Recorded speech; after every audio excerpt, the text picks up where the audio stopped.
Welcome to episode 2 of Tangents with Lydon and Laing. Today we will be brushing, or actually tangenting deep into the subject of mental health. Oh, for sure. And all those wonderful things that surround it. Yeah, and we're going to talk, I think, a bit about our experiences, obviously, and try and talk about mental health. Kick us off, bro. Well, I mean, just as a base plate, it used to be a taboo subject. It used to be, I mean, maybe not so much in our lifetimes, but you can, you do hear about the fact that, this stuff wasn't so discussed even 20 years ago, even 10 years ago. Yeah, highly stigmatised. Yeah, there was always the attitude of, and I think it very much comes from Western civilization, the concept that you have to pull yourself up by your bootstraps. And if you're not managing. No. You're not working hard enough.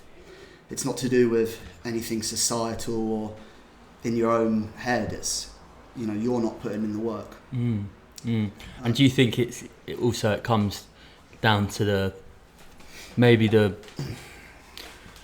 what I'm trying to say is that it was a man's world, right? I think it still is to an extent. There's still a lot of patriarchy, and equality in pay, but I think that comes into it as well as especially in you're talking 1960s, 1970s. Sure, for a man to discuss mental health or to show weakness was very hard. I think so, and I do think that. Like as humans seem to have almost become more focused on personal gain than the gain of the community around them. As the Industrial Revolution came in, I don't know a great deal about how life actually was for the individual before that, but it does seem like people who live in a community still are happier. If you feel like you have, more than just family, like you have people you can lean on, and that will lean on you back, that you have a mutual kind of respect, understanding, and kind of something to gain from interacting with people, other than it just being transactional or business or, just laughter, something deeper, a deeper connection where, you can lean on people. I think as society seems to have moved away from that, because people, you can live on your own and not interact with anyone and be fine, because you can just work on the internet, you just go to the shop. So do you think you could be happy though? No. But I think we've become increasingly able to isolate ourselves. Yeah. And it's like the world allows you to do that now. Yeah. Whereas it used to be, if you isolate yourself, you're a hermit. Yeah. You don't. And you're kind of ostracised from the group or from the village or the community. Yeah. And I mean, I guess also it's so social media and the internet as well. Like how much does that change mental health? You're so image conscious, and we all are to an extent. It's all had an impact on our life, I think. Yeah. Some people like to kind of look at other people and see how image conscious they are and not really relate it to themselves. But I think we all are. I think social media's had a massive impact on our life, even if we understand the impact it's having on us. It still means that it is, I mean, how many days do you wake up and look at a screen? I do like 50% of the time. And I have to stop myself a lot of the time. I'll go, oh wait. Do you know what I mean? Don't reach for the phone straight away. Like get up. True. Like rather than getting up and not being conscious of yourself, you're getting up and immediately looking for a lens at someone else who, at the end of the day, a lot of the time aren't going to have any impact on your life. It's not something that's helping you develop. You're just like viewing it, maybe feeling some kind of way, good or bad, and then moving on. And you've kind of, I think, maybe even given your subconscious a little bit of like a little bit of a kind of punch in the knee for breakfast. No? And do you think it's do you think it depends on what you're looking at? So do you think if you're going on your phone in the morning, because the way that we as humans consume news now is completely different, right? In the maybe even 10, 15 years ago, most families will have a newspaper delivered, and you'll read the news. That's a source of information. Do you think it's different, say, if you the first thing you do in the morning, you wake up, you go on your phone and you look at Instagram, compared to you get up and you look at maybe the news on your phone. So it's still a screen. Yeah, sure. Do you think that's different? Or? I think the thing with like Instagram and social media is you can cultivate what you see. So that both becomes, you can see pleasing things, but also becomes an echo chamber of your own thought. And you know, I find myself guilty of that because we're all guilty. Because I'm a left-leaning person, like 100%. Really? Yeah, no, true. And I do actually consciously follow some like right-wing sources just so I can see what crap they're chatting this time. Yeah. But then sometimes I'll be like, oh God, I've got to just remove that because it's the negative. It's not making me feel. There's enough shit I know going on in the world to make that I'm like, oh God, like here we bloody go again, like 2020 baby, like. But also, it's like the serotonin that's released. Sure, yeah. From every, like, you press if you like something. Or the thing is we don't know. The chemical side of things is still quite a loose science. Yeah. But it is definitely something happening there. 100%. But there was research actually done like to do with serotonin, and they realised that when you are happy, serotonin is released. Yeah. But when you're unhappy, it also gets released. Okay. So they're like, oh wait, does serotonin actually collaborate directly with mental health? So that's why like SSRIs are. I should have actually done a bit more research on this before I talk about it. But I was on SSRIs a while back. Yeah.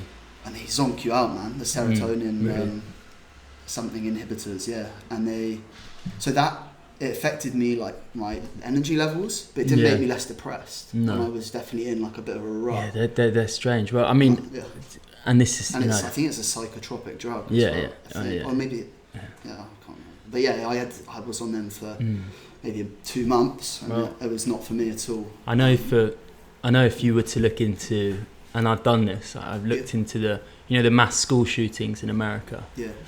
The all, barring none of those kids who turned the gun on their classmates, which is something in the UK which is unimaginable, really. Yeah. But in the US, it's part of everyday life now. The kids have to go into school and have, what do you call it? Like drills the drills for it. It's so scary. Man. But it's all of, like, I know. Yeah. But those kids. What's it like that America that it only seems to happen there? Well, this is what I'm saying. Societal is the kids. I think they're just easily like. Well, the kids are all on antidepressants. Yeah, they're just every single. Well, it's the pharmaceutical industry as well, isn't it? So the kids are all on antidepressants. Or like the moment they start showing any signs of behaviour that should be counselled, they're given a drug.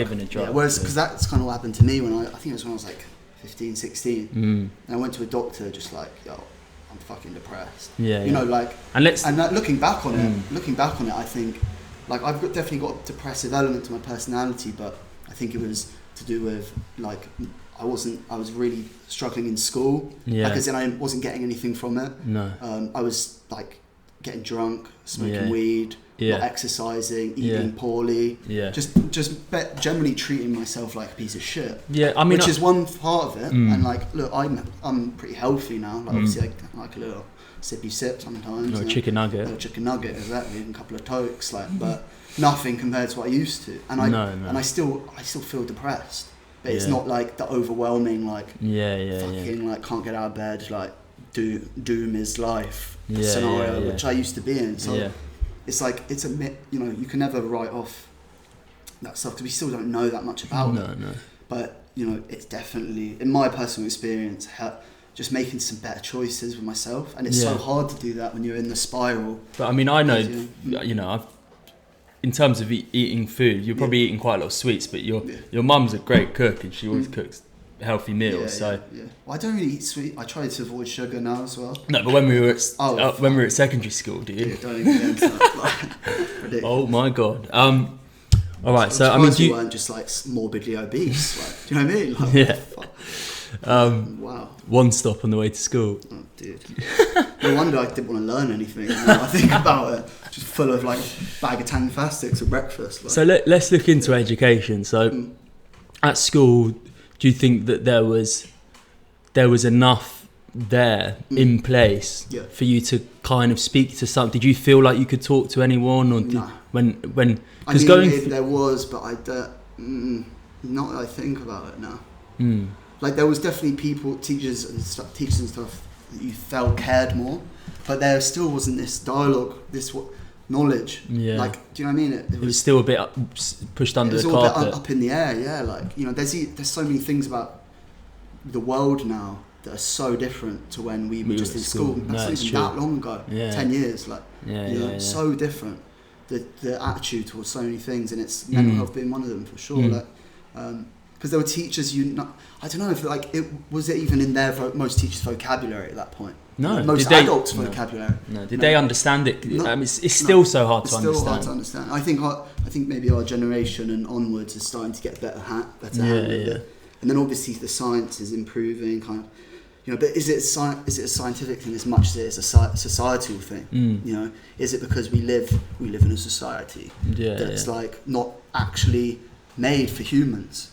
You know, we're chasing this kind of concrete dream where, you know, we're meant to be running around scavenging for fucking mushrooms. Like, just in like an interesting thing is the fact that as mammals, I think we've been like talking and writing, communicating with speech 1% of the time that we evolved into mammals. So 99% of that time. Like, I don't know if that's the exact numbers. I love a little cheeky fake statistic, but it's something ridiculous like that. I mean, it might even be more.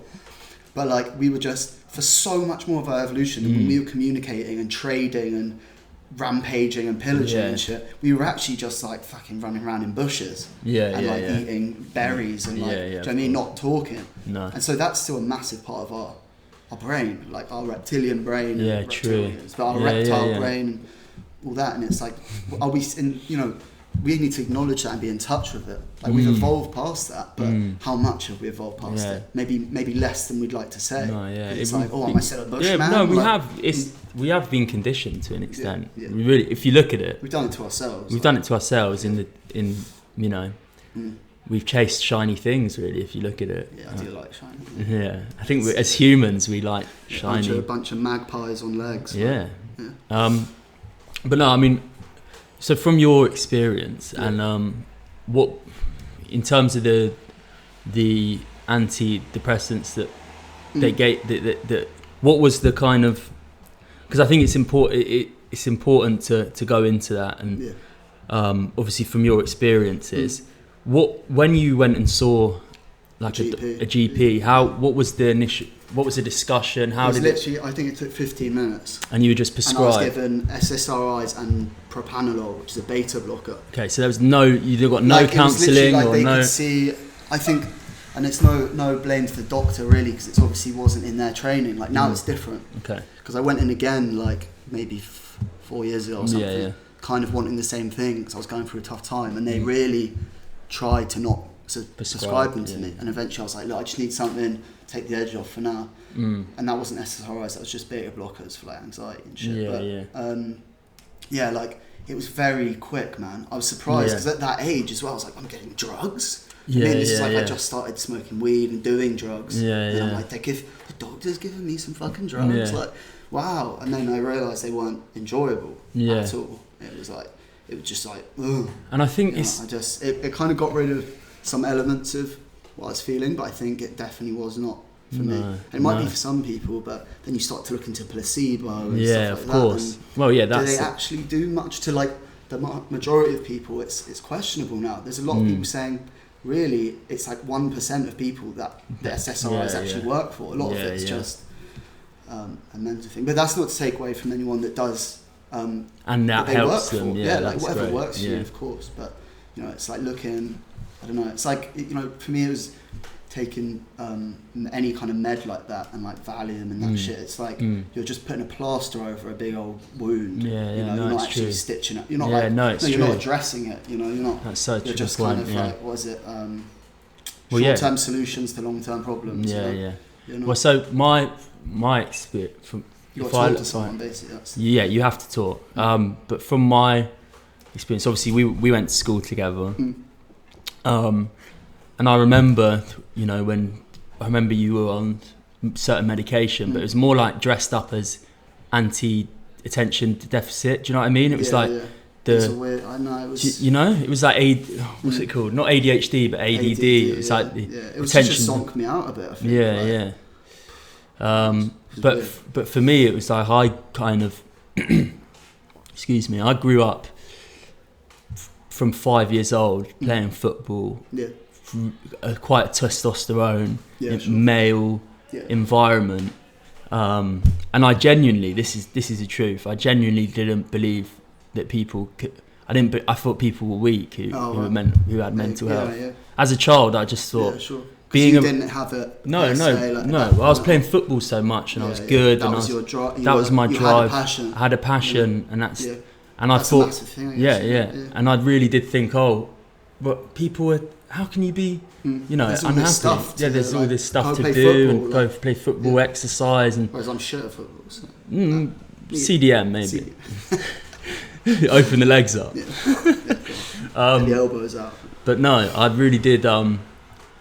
And you know, we were best friends at school. I never thought of you as weak at all. But I had this own thing going on in my head, obviously, where it was like, if you show any kind of weakness, and that's being in changing rooms, right? And being around. That's not necessarily healthy. No, for yourself, not at all. Yeah. So if you believe that, the people who are suffering are weak, then wait until something happens in your life. Oh shit, yeah. And you haven't got the coping and you don't realise. Yeah, sure. You don't believe in this. Yeah. It hits you different. Sure, yeah. For me, I had some issues which I'm not going to go into, but sure.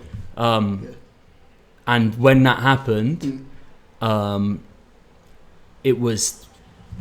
Lost. Whoa! You were just like. It was just like, what is this? Yeah, Suddenly, I can't concentrate. Mm. Do you know, I can't concentrate because my mind's going. My mind's going. My mind's going. Yeah. A bit of fog, kind of. Yeah. So that's something I think is really important about education now. Is we have to really have classes around mental health because it's so important. If your brain's not right, your body's not going to be right. You're not going to be learning. You're not. Think of how many great people we've lost or not reached their potential because they were never given the mechanisms to cope with what's this, you know.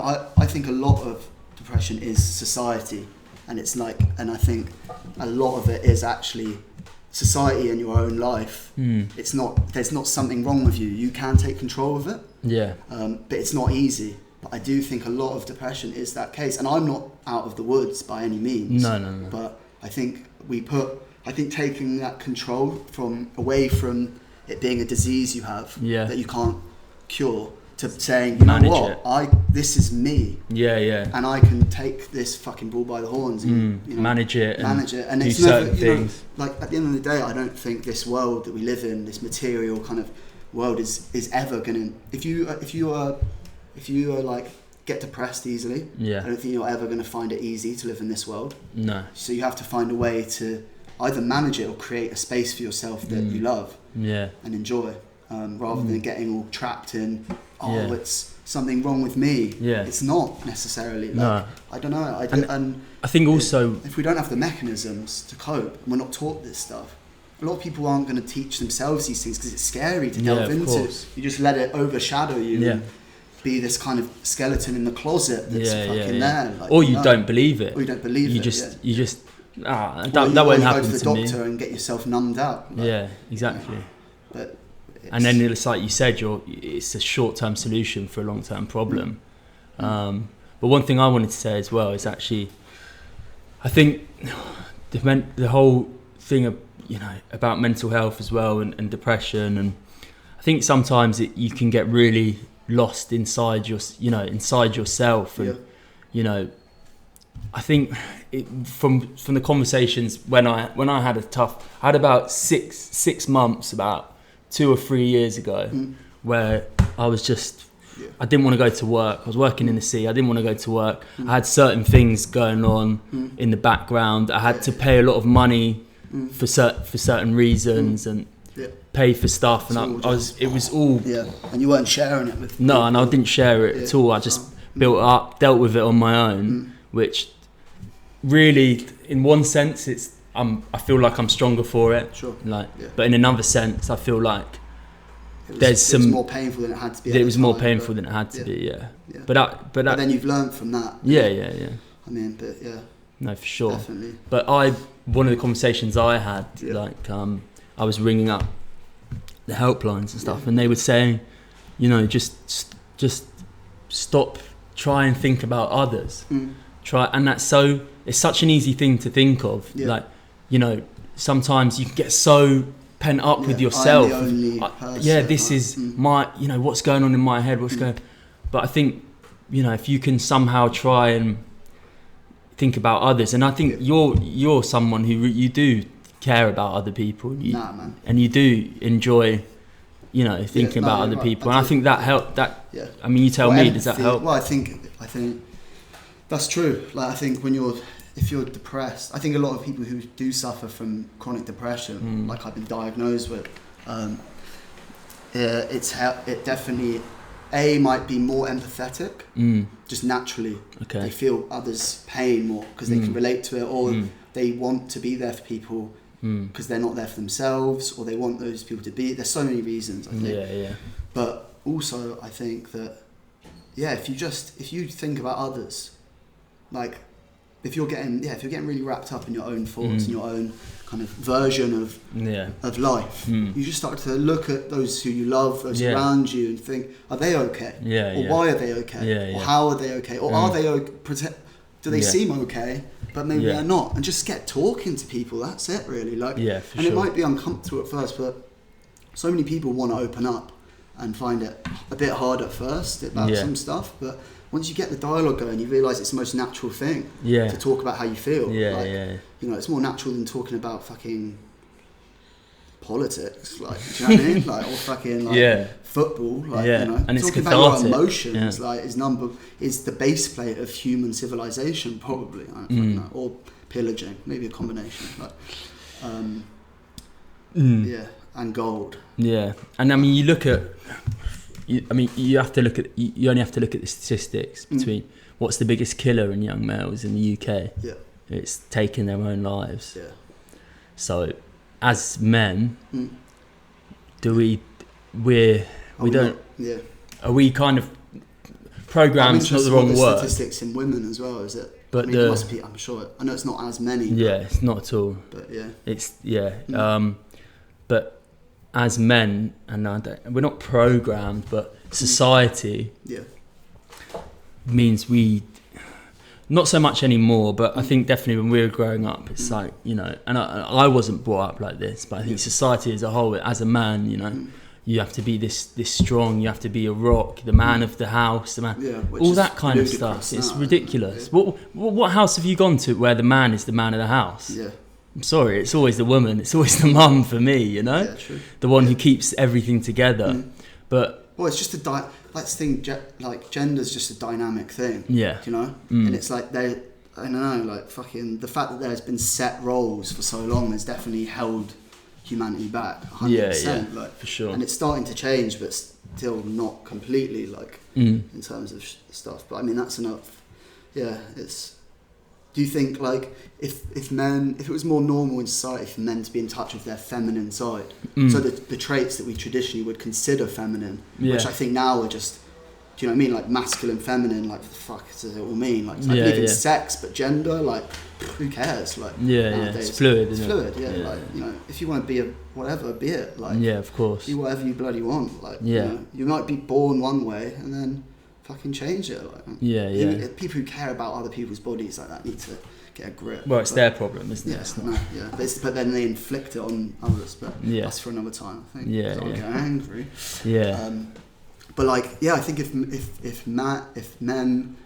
it was more normal to embrace those traits, you know, like being a bit softer, I guess that's what people would say feminine side. It would be like, you know, being a bit more in touch with yourself. I don't know what it is. I don't know.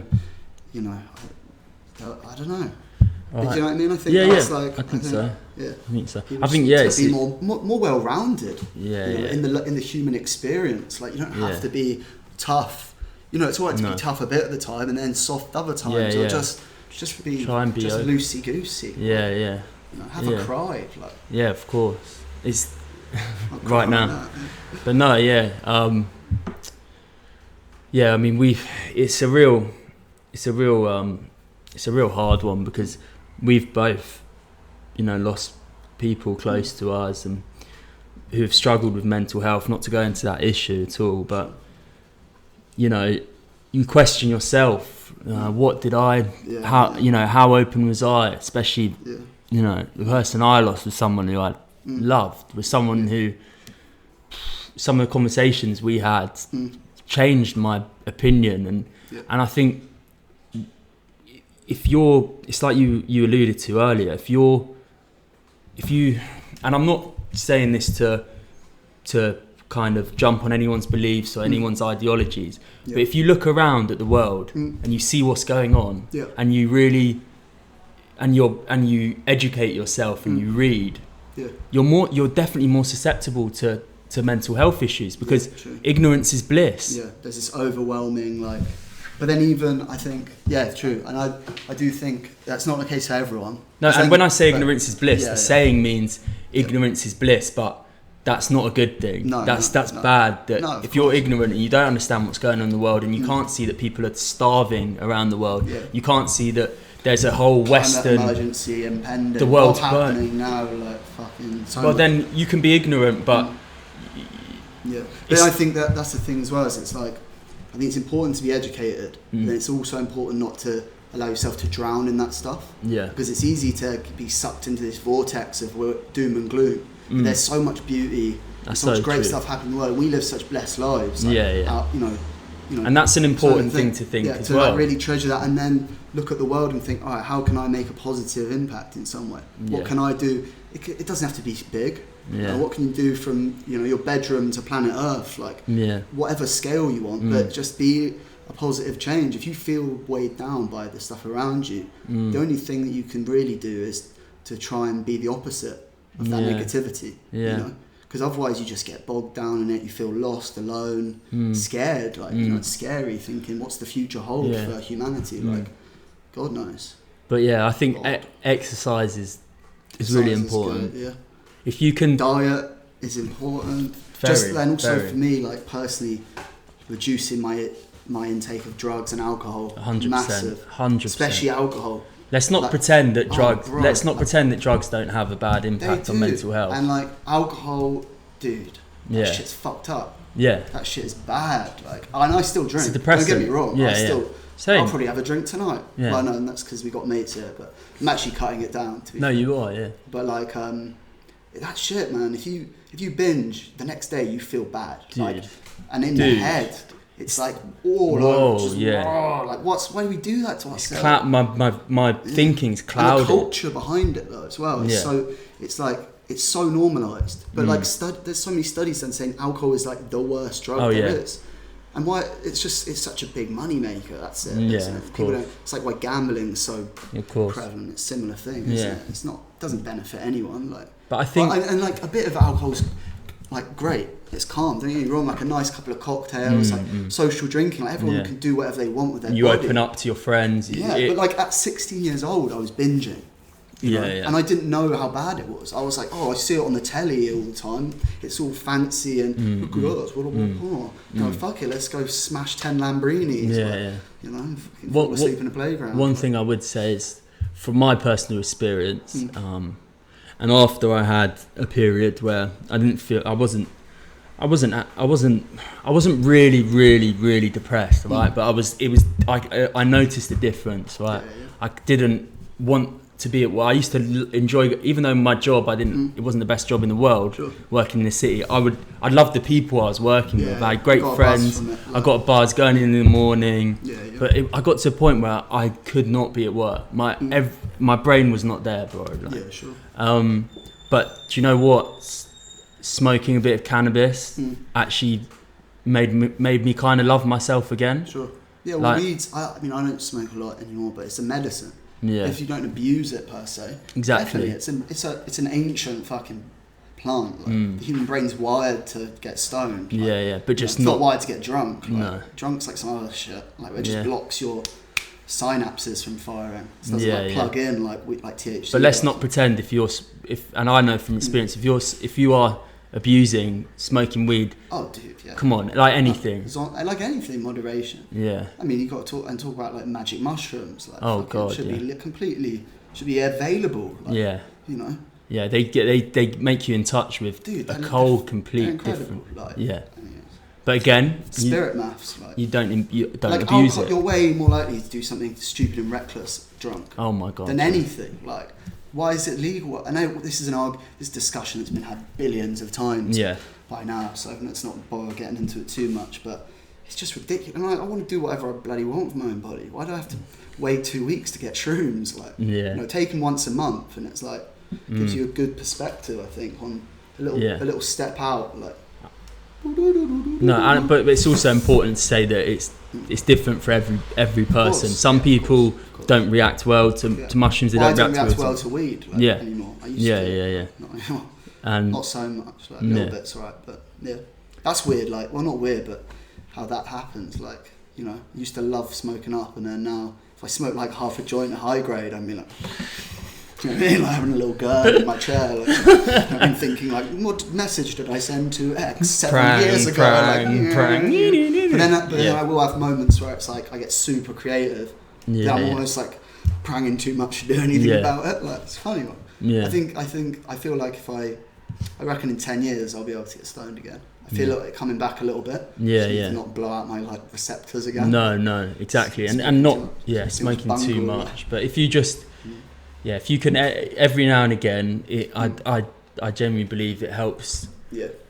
But then you end up, if you smoke it too much, you end up in the old weed hole. Oh, you know what I mean? It's the opposite. And it's like you don't get stoned anymore. You're just like it's just topping up, kind of being monged out. Like, more than anything. And then you get got me definitely contributed towards a period of my life when I was quite depressed. Like, for sure. Yeah. And other recreational drugs to touch on. Well, cocaine, like it can be fun, but fucking hell, that shit's bad for your head. Like, I think it's terrible for you. Really bad for your head. Terrible. Yeah. But I mean, look, let's go. MDMA has therapeutic qualities. But haven't they been trying it? For testing PTSD and for PTSD and stuff. Yeah, definitely. Like a bit of Mandy gets you all like woo, like loved up and that. Like, but you got to be careful with that stuff as well, because you could just with regards to purity and where you're getting it. If you're taking pills that are way too strong. Yeah. I mean, I could genuinely say, and we've said it so many times, I could not ever imagine doing a pill or anything again. I just can't. Yeah. I don't know. I think I have a little space in me for it at a festival. Yeah. You just want that euphoria, but not just like, I don't know. It just turns you into a bit of a freak, doesn't it? Like, and they get the old gobble on, like people get so weird on it, don't they? Like, they do. The eyes start folding inwards. What's that about? I think it's just the amount of I think it's serotonin. That's it. Okay. It's rushing through your body, and you're like, God, it's crazy, isn't it? Yeah, when people take too much. Yeah. And some people proper not to name names. Decky though. So funny. Yeah. But it's not. I think it's a safe drug. Like. Is it? Done in. It's not. It's very hard to get anything wrong to go on it. Like the only time people die is when it's like dehydration, or drinking too much water. That's just not being educated and it being bought with cut with something weird or way too strong, or something. But even then, I think it's hard to die from. You have to be really susceptible, basically. It's not basically to bring it back to alcohol. You're way more likely to die getting pissed than ever on MDMA. It's a class A drug. It's not a controllable substance. There's no profit to be made there, really. No. You could, but it's how many different brands of MDMA can you sell? How many brands of lager does Anheuser-Busch make? It's crazy. Billion, right? It's crazy. And also lager as well, the chemicals in lager, the way it's made. I mean, if you were I think it's a nice beer, I think ale. Oh, that's good stuff. Made with real ale. A bit of love. I'm not a big IPA fan, but that stuff is good. Not good for you, but compared to lager, to enjoy. You're not your liver's probably not nah, dude. I mean, look, there's a reason why Stella's called wife beater. Yeah. All right, and it's not just because it can turn you Gets you loco. Yeah, it's it's dangerous. Yeah. Tequila though, that's all right. Yeah. In moderation. Yeah, it's quite clean alcohol, I think. 'Cause it's made out of agave. Okay. And it's like I don't know the methods of making it less. Well, yeah, that's the thing is if you can get it as natural as possible. Yeah. And there was a time in the UK where drinking beer was safer than drinking water. Yeah. Or then there was the time when there was the gin pandemic. Do you hear about that? No. It was in like the 18th century, 17th century, and it's basically a period where people could. I think they outlawed alcohol, so it's like a prohibition era, but way in the past, and probably because everyone was just going crazy. Yeah, but basically, so people started making gin. This is, I think, how gin began. They'd just be like, because gin can have like 12 botanicals in it. They're just banging in whatever, like fucked up shit, just like tree bark, like bang, bang, bang. And people were like, it was called the gin craze. And people were like losing their crap in London, like killing each other, like the gin craze. I mean, let's Google that because I can't remember that much about it. But crazy. So gin craze. I know about the gin craze. Like, when you drink a bit too much gin, you're like, I ain't gonna do it. I mean, get a bit emotional. Yeah. No, it is. This all has an effect on mental health. I mean, everything does. And we did touch on it in last week's episode. Looking at a screen for too long. Yeah. That's it for me. Like if I wake up in the morning and I spend 20 minutes on my phone, I feel like my eyes are cubes. Do you know what I mean? I can't just walk out the house and be like, which is rare. I'm like that anyways. But like literally, I'll be like, do you mean go to the supermarket? Like, grunting my way through things. Like, gotta leave it for a bit. Let the brain kind of remember you're alive. Yeah. Who you are. So who do you think? How do you think the happiest people? And this is such a hard question to answer, but billionaires. Do you think money brings you happiness? Nah. I think it can. Do you think it brings you freedom, though? Yeah, I think it can be a big part of it, but I don't think it's the answer. Like, I think you can be. I think if you're unhappy and you get rich, you're still gonna be unhappy. Yeah, I don't think. But if you're a happy person and you get rich, then you're gonna be a happy person. Like, until you go to jail for tax fraud, which you won't if you're rich enough. But like, no, I don't think money. I think money can. But then I mean, we're kind of in a bit of a privileged position to say that because we come from England, Western world. We haven't grown up like scrabbling for money, for food. Yeah, so I think it's levels, isn't it? Like if you've grown up with that privilege, that we've had access to food, shelter, education, then money isn't the answer. Maybe like being comfortable, but not like great wealth. But if you're like from the third world and your life's really something else that we can't even begin to imagine how hard that must be, then money's gonna basically sort out everything, and then you go from there. Like, not necessarily make you happy, but definitely gonna like make your life, way better. Yeah, for sure. So, well, it gives you all the tools to actually survive. Yeah. But definitely on that. That's an interesting point, though. Do you think that depression is a Western thing? Well, there's an interesting thing where so there was these psychologists that did did a study where they went to like groups of 100 people, I think it was, in I think it was in America, England, and some parts of Europe, and then they did the same test on people in South Korea, Japan, and Taiwan, I think it was, maybe. And basically the test was where they'd show a picture of a crowd. I think it was to children actually. They did this. Test. They showed them a picture of a crowd of like 100 people, and everyone in the crowd is looking kind of like neutral faced, and then there's one girl in the middle who looks sad. And no, wait, sorry. All right. The whole crowd is smiling, and then there's one girl in the middle who looks sad. And they'd ask people in the West, how does the girl in the middle make you feel? And people in the West would always say sad, but the people in the East would say happy, because to them the collective is more important than the individual in a lot of their culture. So it's not like they would. People in Asia often won't chase wealth as much as they will chase benefiting their community. That's kind of what I gathered from that study when I was reading about it. And I'm pretty sure I explained the test right. It was something pretty much exactly like that. Sure. And it's interesting to think that, and it was like, it wasn't like 100% of people said this, 100% said that, but like overwhelmingly, I think it was like mid 80% of people went each way in the West compared to the East. So you got to think where that sense of collective kind of responsibility for the individual. It's not like you're sad, you're alone.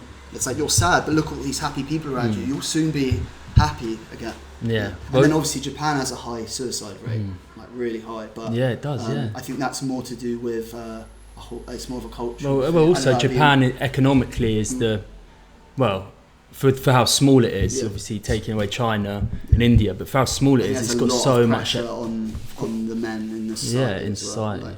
It's quite different, Japan, from the rest of Asia. Dude, apparently it's the rest of the world, man. Like, true. To go, but I've heard it's just like alien. Like, sick. Yeah, it's nice. Well, Dave Chappelle's got quite a funny bit in one of his stand-ups where he's talking about. Is his wife? No, she's. Is she Japanese, but it's nothing to do with that. Okay. This talking about white privilege, right? And talking about, I think he's even mentioned something, like depression is a white privilege. Yeah. I mean, what would you say to that? Yeah. No, I remember the bit. But I mean, look, this is sense. It made sense. The way he said it, he's a comedian. It's a joke, right? Sure. But comedians at the moment. Well, you have to be. You're not going to be a good comedian unless you hold a mirror up to society. Exactly. Like, there's got to be some truth behind what you say. Unless you're just like. And they are the people that right now in this climate. You can get probably most of the truth out of a comedian. Well, pushing the boundaries as well. Exactly. Of what can be said. And they're not necessarily always in the best way, but yeah, for sure. Yeah. But I know what you mean. I can't remember the exact bits. I can't I can kind of remember it. But that whole idea that is depression. Yeah. Well, that we have the luxury to be depressed. Exactly. Yeah, because we, statistically, white people and then white men are the most privileged group of people on earth, or at least in the West. There's no point hiding it. No, exactly. So, because we don't inherently, and I'm not to say that there's not loads of people who have to struggle, but and there is from every gender, from every colour. The fact that we don't have to struggle as much. Then a lot of people who kill themselves, it's because their economic situation is so bad. Or true. Things like that. But no, you're right. Maybe just general acute depression, like not like to the level of being suicidal, but maybe that kind of being down is because and that's not to say it makes it okay, but because we can get by in our life without having to really drive for things. We can just get a job and coast. Yeah. And then that doesn't give you anything really that you want. You've got to step back and think, what do I want? If I'm unhappy, I'm not doing what I want. I'm not getting what I want.